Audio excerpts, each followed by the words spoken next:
Hammaga assalomu alaykum. Hop, IPC programmasi xudo xohlasa tayyor. Programmani yozyapti. Hozir OBJdan Schematic orqali yozyapti. Schematicga ulaymiz mashinaga. Zamok ochamiz. Plastik knopkasini shundoq bosamiz. Faqat internet ulangan turishi kerak. Agar internet ulanmagan bo'lsa ishlamaydi. O'zi to'g'ridan to'g'ri yozishni boshlaydi. Hech qanaqa boshqa ish qilish shart emas. Faqat mana shu knopkani bosilsa bo'ldi. Avtomatik tabloni yopib beradi. Tablodagi suv gradus aktivatsiya bo'lgandan keyin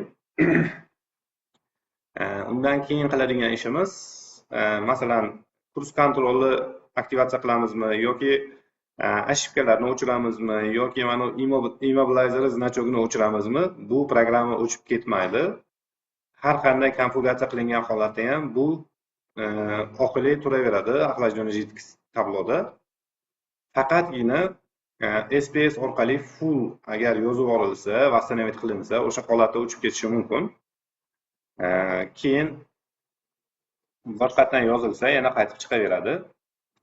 Programmamiz taxminan 8 minutlarda yozib bo'ladi. 8-9 minut atrofida yozyapti. Cobaltga yozyapmiz.